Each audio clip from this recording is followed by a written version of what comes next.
کے آستانے کی کہ ایک تدبیر سوچی ہے مجھے بگڑی بنانے کی. کفن پہناؤ تو خاک مدینہ منہ پہ مل دینا, بس یہی ایک صورت ہے خدا کو منہ دکھانے کی. تو جا ساحل جانب نا خدا تیرا خدا حافظ, ہمیں تو ڈوبنے دے ہے تمنا ڈوب جانے کی. عشق رسول میں بحر عشق مصطفیٰ کا ماجرا ہو کیا بیاں, بحر عشق مصطفیٰ کا ماجرا ہو کیا بیاں.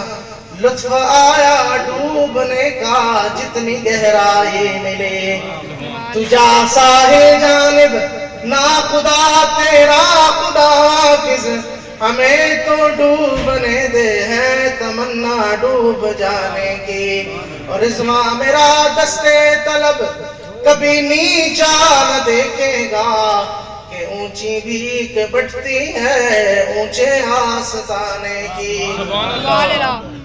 وہ جو چاہے چاند کو توڑ دے انہیں اختیار دیا گیا, وہ جو چاہے چاند کو توڑ دے انہیں اختیار دیا گیا, وہ پھر اس کے ٹکڑوں کو جوڑ دے انہیں اختیار دیا گیا. جو علی کی عصر قضا ہوئی تو وہ وقت پر ہی ادا ہوئی. جنگ سے واپسی کا موقع ہے, جنگ سے واپس آ رہے ہیں صحابہ کرام, تمام لشکر تھک چکا ہے. آپ صلی اللہ علیہ وآلہ وسلم حضرت علی کی گود میں آرام فرمائیں. اثر نکل گئی, فرض نکل گیا. بعض لوگ کہتے ہیں یار یہ محبت رسول جس طرح تم کرتے ہو کہاں سے ثابت ہے؟ میں کہتا ہوں اسی کو حضرت علی سے فرض جانے دیا, نبی کو نہ اٹھایا. فرض جانے دیا لیکن حضور صلی اللہ علیہ وآلہ وسلم کو جنبش نہ دی. لیکن جب فرض نکلا, وہ علی کہ فرماتے ہیں جب تک رب سے جواب نہیں آ جاتا سجدے سے سر نہیں اٹھاتا. وہ علی کہ صحابہ کرام پوچھتے علی تمہیں احد میں دیکھا, بدر میں دیکھا, خندق میں دیکھا, ہر جنگ میں دیکھا, کبھی تیرے ماتھے پہ پسینہ نہیں آیا, کبھی تیرے جسم میں کپ کپی نہیں دیکھی, کبھی ایسا نہیں دیکھا کہ تیرے چہرے پہ دہشت طاری ہو. لیکن جب اذان ہوتی ہے چہرے پہ دہشت, پریشانی سی, پسینہ تیرے جسم میں کب کبھی نظر آتی ہے. علی کیا بات ہے؟ حضرت علی رضی اللہ تعالیٰ نے فرماتے ہیں مولا علی نے فرمایا ارے اللہ کا سامنا ہے ڈر لگتا ہے, مجھے میرے رب کا سامنا ہے ڈر لگتا ہے. وہ علی فرض قضا ہوا, آنکھوں سے آنسو نکلے, حضور صلی اللہ علیہ وآلہ وسلم کے مبارک چہرے پر جب وہ آنسو لگے, آپ صلی اللہ علیہ وسلم نے آنکھ کھولی, دیکھا حضرت علی کے آنسو بہ رہے ہیں. پوچھا علی آپ کیوں رو رہے ہیں, کیوں آنسو بہا رہے ہیں؟ حضور اثر میری نکل گئی تو مجھے جگا دیتے. حضور یہ حضرت علی نے ایک بار خط لکھا, حضور نے کہا خط لکھو. خط لکھا تو وہ ایسا سامنے قاصد بھی کھڑا تھا, آپ نے کہا تھا میں محمد الرسول اللہ. قاصد نے کہا جی اگر آپ محمد الرسول صلح حدیبیہ کے وقت حضرت علی کو جب صلح حدیبیہ پہ خط جب معاہدہ ہوا تو آپ صلی اللہ علیہ وآلہ وسلم نے کہا کہ میں محمد الرسول اللہ یہ معاہدہ کرتا ہوں. تو کفار نے کہا, مشرکین مکہ نے, کہ اگر ہم آپ کو محمد الرسول اللہ مان لیں تو جنگ کس بات کی, ہم تو آپ کو مانتے ہی نہیں. تو حضور نے فرمایا علی یہ کاٹ دو, محمد رسول اللہ کاٹ دو. فرمایا حضرت علی نے فدا کا امی بابی یا رسول اللہ صلی اللہ علیہ وسلم, میرے ماں باپ آپ پر قربان, حضور میں آپ کا نام نہیں کاٹ سکتا. سبحان اللہ. حضور میری اتنی جرات نہیں کہ میں آپ کا نام کاٹ سکوں. حضور نے کہا ٹھیک ہے. حضور نے خود اس پہ کانٹا لگا دیا. وہ علی فرمایا مجھے تم نے جگایا کیوں نہیں؟ حضور میری مجال, میں آپ کو جگاؤں, میری مجال. فرمایا آپ کیا چاہتے ہو؟ حضرت علی نے دیکھا رحمت کا دریا جوش میں, جو مانگیں گے مل جائے گا. میں نے آپ کے سامنے حدیث رکھی, انا قاسم واللہ الموتی. حضور نے فرمایا اللہ دینے والے ہیں اور میں بانٹنے والا ہوں. حضرت علی کو معلوم تھا جو مانگوں گے ملے, جو مانگوں گا ملے گا. فرمایا حضور اثر پڑھنا چاہتا ہوں وہ بھی اپنے وقت پر، قضا نہیں پڑھنا چاہتا۔ حضور نے فرمایا اچھا علی سورج کو اشارہ کر، اشارہ کر سورج کو۔ حضرت علی نے سورج کو اشارہ کیا، ڈوبا ہوا سورج پلٹ آیا۔ جو علی کی اثر قضا ہوئی تو وہ وقت پر ہی ادا ہوئی، چھپے آفتاب کو موڑ دے انہیں اختیار دیا گیا۔ اور حضرت علی کو حضور صلی اللہ علیہ وسلم نے کیوں کہا کہ حضرت علی؟ حضور خود بھی اشارہ کر سکتے تھے، حضور خود بھی سورج کو اشارہ کرتے تھے۔ میں آپ کو ایک بات سمجھاتا چلوں، اللہ کا ہم اس عقیدے کے قائل ہیں کہ حضور صلی اللہ علیہ وسلم پہلے نور ہے پھر بشر ہے، نور من نور اللہ، حضور نور ہے۔ اور اس پہ اختلاف ہوتا ہے، قرآن میں وہ کہتے ہیں جی وہ ایک آیت دلیل کے طور پر پیش کی جاتی ہے جس کا مطلب یہ کہ میں تم میں تمہارے جیسا ہی تمہارا جیسا ہی ہوں، لیکن انا بشر قل انما انا بشر مثلکم، لیکن مجھ پر وحی آتی ہے۔ اللہ تعالیٰ نے، آپ آیت پر غور کریں، فرمایا قل انما، کہہ دیجئے کہ آپ بشر ہیں۔ اللہ نے نہیں کہا، اللہ تعالیٰ نے نہیں کہا، کیونکہ اگر اللہ نے کہہ دیا ہوتا تو مہر لگ جاتی کہ حضور بشر ہے، صرف بشریت ہے، کیونکہ رب کا فرمان مہر کے حساب سے ہے۔ اسی طرح حضور نے حضرت علی کو اشارہ فرمایا، علی تو اشارہ کر سورج پلٹ آئے گا۔ اگر حضور نے اشارہ کر دیا ہوتا ساری زندگی قیامت تک سورج اثر سے نہ آگے جاتا نہ پیچھے جاتا، کیونکہ حضور نے اشارہ کر دیا، کیونکہ حضور صلی اللہ علیہ وسلم نے اشارہ فرما دیا۔ جو علی کی اثر قضا ہوئی تو وہ وقت پر ہی ادا ہوئی، چھپے آفتاب کو موڑ دے انہیں اختیار دیا گیا۔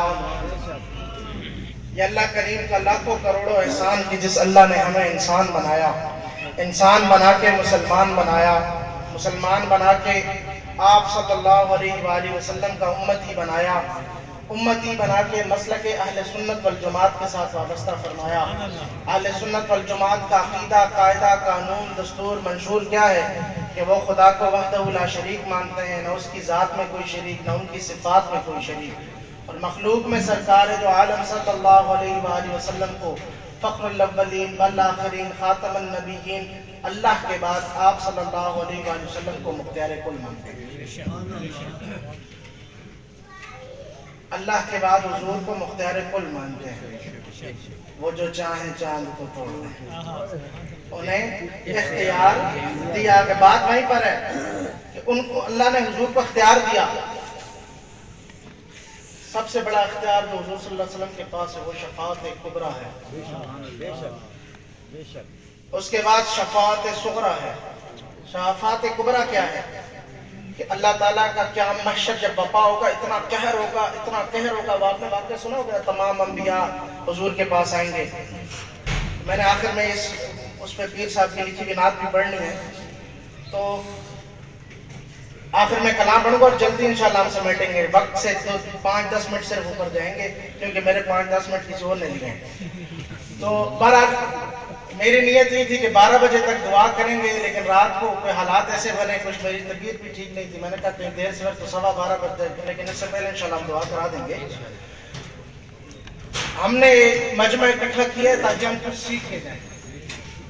میلاد کا مقصد یہی ہوتا ہے، میلاد کرنا، حضور کی باتیں بیان کرنا، حضور صلی اللہ علیہ وسلم کی محفل کو منعقد کرنے کا مقصد یہ ہوتا ہے کہ ہم کچھ سیکھ کے جائیں، کچھ ارادے کر کے جائیں۔ آج جب ہم یہاں آ کے بیٹھے ہیں، ہمارے اندر اگر کوئی مستقل گناہ ہے تو آج ہم ان کو یہاں چھوڑ کے جائیں۔ آج ہم یہ وعدہ کریں کہ آج ہم نے حضور کے بال مبارک کی زیارت کی ہے، حضور صلی اللہ علیہ وسلم کے جسم مبارک کے حصے کی زیارت کی ہے، حضور کے جسم مبارک کے حصے کی زیارت کی ہے۔ اور آپ کو اس پہ ایک اور مزے کی بات بتاؤں، بخشش کس طرح ہوگی۔ ایک صحابی ہیں، راستے میں حضور سے ملتے ہیں، آپ نے یہ بھی ہوتا سنا ہوگا، اور راستے میں انہوں نے ایمان لے آئے، حضور نے اس کو وضو کرایا، ایمان لے آئے، نہ حج کیا، نہ عمرہ کیا، نہ زکوٰۃ دی، نہ کوئی صدقہ کیا، نہ نماز پڑھی، نہ عمرہ کیا، ٹھیک ہے جی، کیا حضور کا دیدار کیا، کیا حضور صلی اللہ علیہ وآلہ وسلم کا رخ انور کا دیدار کیا. اب تھوڑا سواری کا سوار تھوڑا سے آگے گئے, سواری کا پاؤں کسی گڑھے میں آیا یا کسی پتھر سے ٹکرایا, وہ صحابی اپنی سواری سے گرے گردن کے بل اور رخصت ہو گئے. حضور صلی اللہ علیہ وسلم کی آنکھوں میں آنسو آ گئے. حضور صلی اللہ علیہ وسلم نے اس صحابی کا سر, مبارک سر اپنے گود میں رکھا اور کہا دیکھو جنت کی حوروں کے ساتھ کھیل رہا ہے. لا الہ الا اللہ محمد رسول اللہ صلی اللہ علیہ وسلم پڑھ لیا, جنت واجب ہو گئی. دنیا کے تمام اعمال ایک طرف, ساری کائنات کا وزن ایک طرف اور کلمہ طیبہ ایک طرف. آگے ہم نے اس جنت کو قائم رکھنا ہے. ریاض الجنہ میں 2 رکعت نماز نفل پڑھنے سے جنت واجب ہو جاتی ہے. حضور کے در کی حاضری, جب میری نظر نے گنبد خضراء کا طواف کیا, میرے رب نے میرا ہر ایک گناہ معاف کیا. منظار قبری وجبت لہو شفاعتی, جب آپ حضور کے در کی زیارت کرتے ہیں جنت واجب ہو جاتی ہے, حضور کی شفاعت واجب ہو جاتی ہے. اس کے بعد کیا ہے؟ اس کے بعد ہم نے اس کو قائم رکھنا ہے. ہم نے اپنی, یاد رکھیں, حضور کے در کی حاضری کر لی, حضور کے موئے مبارک کی زیارت کر لی, حضور کے محفل میں آ گئے, سمجھ لیا, پتہ لگ گیا, اس کے بعد بھی گناہ کریں گے نا, قیامت کے دن حضور صلی اللہ علیہ وسلم نے پوچھنا ہے کہ میرا پیغام تجھ تک پہنچا تھا؟ آپ کہیں گے ہاں جی. میری بات سنت تجھ تک پہنچی تھی؟ ہاں. میں نے بتایا تھا کون سی چیز کرنی ہے کون سی نہیں؟ یا رسول اللہ صلی اللہ علیہ وسلم ہم نے سنا تھا, ہمیں بتایا گیا تھا, تم نے عمل کیا؟ تو کیا جواب ہوگا؟ ہمیں اس کی تیاری کرنی ہے. ہمیں جواب کیا ہوگا؟ ہمارا جواب ہمارے دائیں ہاتھ میں ہوگا یا بائیں ہاتھ میں ہوگا؟ اعمال نامہ یا دائیں ہاتھ میں ہوگا یا بائیں ہاتھ میں ہوگا؟ اس بات کا ہمیں خیال رکھنا ہے. بہرحال حضور صلی اللہ علیہ وآلہ وسلم کی زیارت اور موئے مبارک کی زیارت سے میں نے یہ بات جوڑی کہ حضور کی بال مبارک کی زیارت ہو جائے تو میرے خیال میں اس سے بڑی سعادت ہمیں کوئی مل سکتی. ہم اس سے بڑی سعادت کیا ہوگی؟ تو اس کو قائم رکھنا ہے میرے بھائی. جس نے زیارت کی, جو رہ گیا, اللہ تعالیٰ اگلی بار اس کو نصیب فرمائے. جس نے زیارت کی, اللہ تعالیٰ اس کی زیارت کو قبول کرے اور دلوں کے حال بدل دے. اللہ تعالیٰ رحم والے معاملات کرتے. بہرحال دوسری حدیث, لا یؤمن احدکم حتی اکون احب الیہ. تم میں سے کوئی, حضرت عمر کو بلایا حضور نے, عمر تم مجھ سے کتنی محبت کرتے ہو؟ حضور میں آپ سے بڑی محبت کرتا ہوں. عمر تیرا ایمان کامل نہیں.